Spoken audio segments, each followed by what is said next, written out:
Honestly, the best part about daylight savings time is I can actually record these first thing in the morning before work.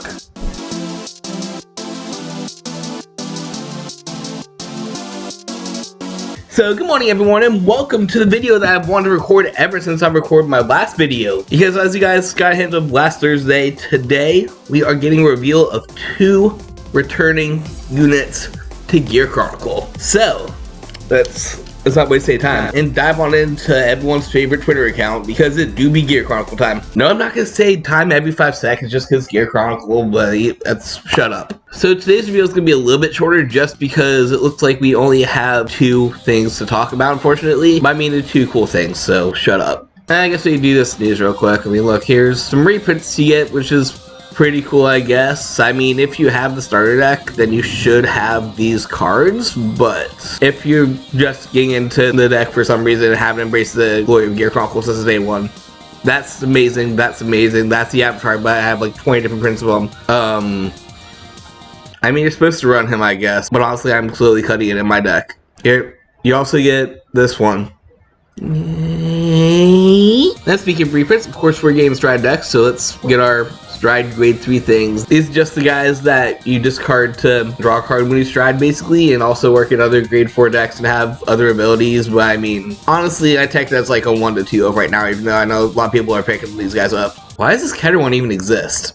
They have, what, Bastion Prime or whatever? But enough about reprints. You guys are here to hear about new cards, so let's go in to Glimmer Breath Dragon. Welcome back, old friend. Your art's looking pretty good. So this guy back in the day was Chronojet's little friend that lit you, Counterblast 1, Soul Blast 1, return a card back to deck, and he got some power or whatever. It was pretty nice because he hit that 11k on his own, which used to be the number, and of course they give you a little bit of extra control way back in the early form of G where Gear Chronicle didn't really know what it was doing. Yeah, unfortunately there was a time before Time Leap that Gear Chronicle was just a jack of all trades, master of none deck. But it's always kind of had a control aspect to it, so if you think about it, Gear Chronicle has big control decks since day 1. As for the new guy, it looks like he either has one ability that's really long or 2 different abilities, so let's go ahead and get started from the top. When this unit is placed on rear guard, if you got Chronojet Crest, cost Counterblast 1, draw a card, and your Vanguard is grade 3 or greater, it's +5 until end of turn. Kind of mid there. It's not generation locked, so this is good because you're able to actually do something early game. And at least the draws only locked to you having a crest, not really being grade 3 yet, so you can play this thing down for another GG. Okay, that's pretty good right there, just the fact that you have another unit that's not generation locked,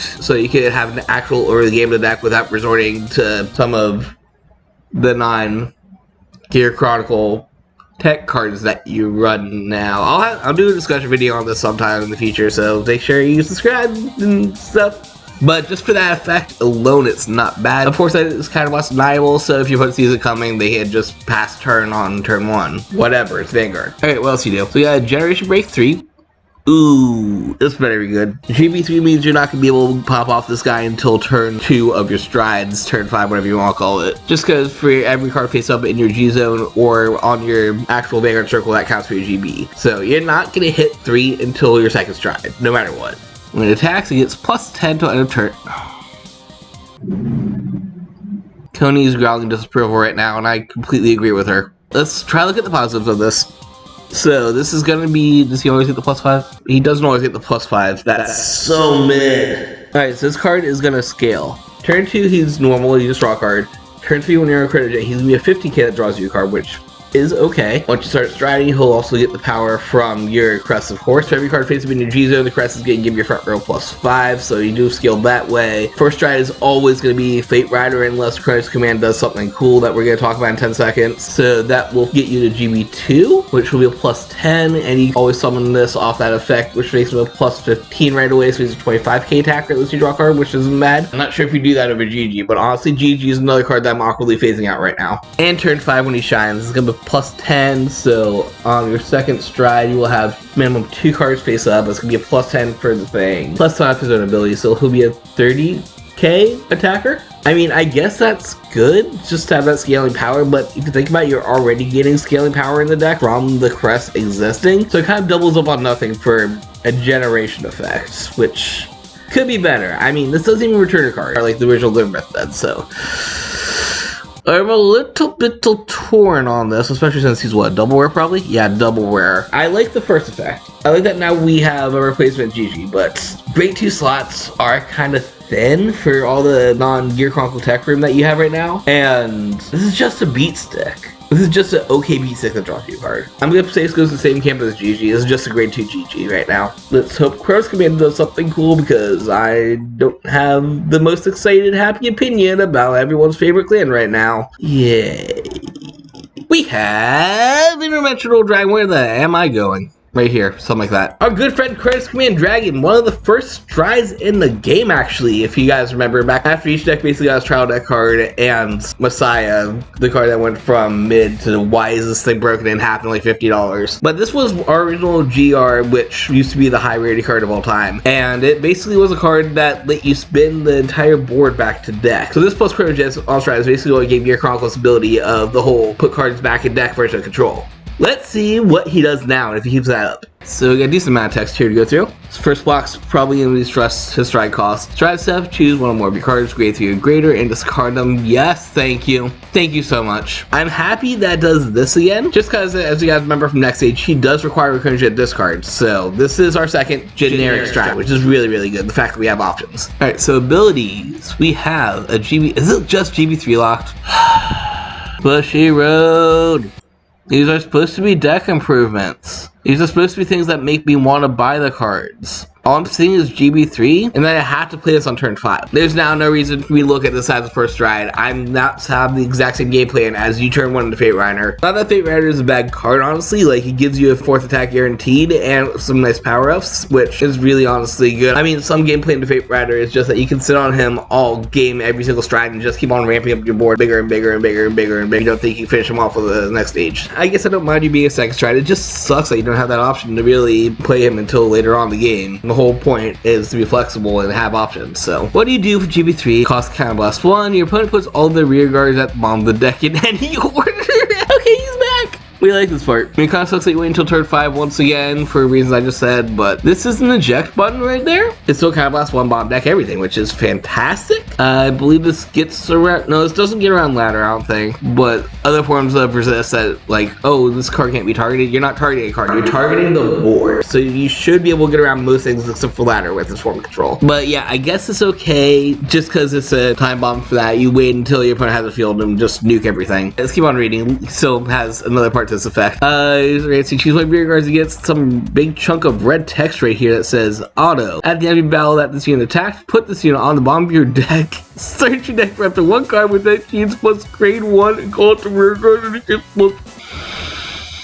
It time leaps too. Well, I mean, it doesn't bind the card to call it a thing, but shut up. It's basically a non-returning time leap. It's a non-resetting time leap. It gets +5 for every Interdimensional Dragon, Command Dragon in your G-Zone. Shuffle your deck. Okay. Okay. I hear you, Batman. This thing says that you're going to spin the board, which is good. Like I said, obviously, this is your form of control for the deck, besides Chronojet's on stride automatically, which, honestly, you're not going to use when you go into this card. You can still use it going to Fate Rider. You can still use it in going next stage Vanguard situation, even though those 2 cards do cost Counterblast on their own, but this is just the reset button on its own. You don't have to touch Chronojet's on stride. For that sake alone, really good. The fact that it has the exact same cost as Chronojet's Counterblast 1, which means that you could save that CB for other things. You're not doubling up now to activate stride ability. And of course, more importantly, the red text ability. Can you get... I'm trying to think if you can send it to 5. I think Gear Chronicle is still a deck that's stuck at 4 attacks, period. Because no matter what you do, no matter if you go Fate Rider, if you go into Chronojet, if you go into this, you're only going to get rear, van, rear, rear, or van, van, rear, rear. And I'm trying to think. Comment down below if you know anything else. But on top of my head, especially early morning, we'll probably add some in right here. Nope.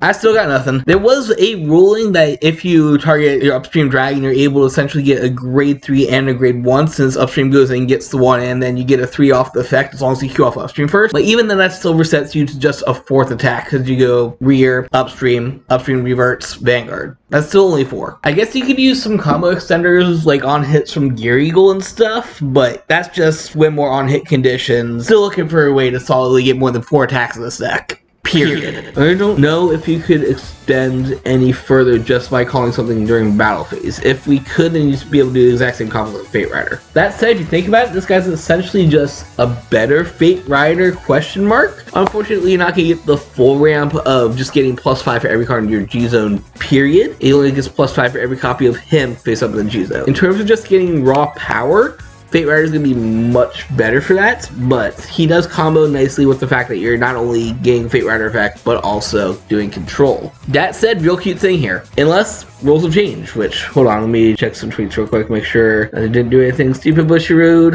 No, that's on the stream right there. This is pretty, by the way. I don't know if to go on my way for it, but I mean, I might have to because max rarity or whatever. I just haven't really been doing that for anything that's not great on lately because hashtag greedy for great on. We are working on a new build for that, by the way. I started testing it out last night. I'm not seeing anything about the G-Zone being changed for this specific thing. So as far as I'm concerned, we still effectively have a 16 card G-Zone in this format. It's just we don't have any more than 12 cards that you can put in that G-Zone so far. So go ahead, run 4 copies of him. Run 4 Fate Riders, run 4 Chrono Jets, and oh, okay. I think I know how to accelerate this a little bit. I was gonna say it's bad because he doesn't Persona Flip, which means that you're only getting the plus power on your second stride of him. But I guess this is a better flip target for Fate Rider if you think about it that way. So you can turn 1 Fate Rider, flip this, you're gonna get your power for Fate Rider. Turn 2 through however many you want to do. Whenever you want a Fate Rider, you can just go right into him, and then that does save you for extra Fate Riders if the game really does go that long and you don't want to do an X-Age strategy for some reason. So not bad. I don't like that as GB3 locked. Not to say that you should just nuke the board or whatever, but I do feel like him being forced as a second stride kind of sucks. Alright, so I guess that's all for today's stream. I mean, it feels weird to do a really short 2-card one after we just did like 4 for Roroa. So, spoilers. Some of those orders are already coming in. Thank you, TCG Player. If you guys want to help support me on my channel, check out my page on TCG Player because I do run those as well. And looks like next week's gonna be Vermilion support. So if you guys like Narukami cards that aren't eradicated for any reason, comment down below, give me some likes on this video. Let's say that if we get 10 likes by the next Thursday, I will go ahead and record that. But until then, thank you guys for watching. Of course, if you want to play more Gear Chronicle content, be sure to check out this playlist and subscribe to the channel because I have been a day 1 card fighter of Chrono Jet. Of course, if you like what I do, be sure to drop me a tip on Ko-Fi to help support this channel so I can afford a new cardboard and also some stuff like tripods and whatnot. We're doing this on the laptop, I don't need this out. And I have just been staring at this all video. Can you see this in the light? Can you see the snow? There's the view from my apartment, by the way. It's snowing outside. It's the middle of November and it's snowing. So before I go thaw out my car before work, let me say, always embrace the infinite. Dude, I wasn't wearing my goggles nearly long enough for this. This is literally Gear Chronicle, and I haven't been wearing my Gear Chronicle goggles the entire video.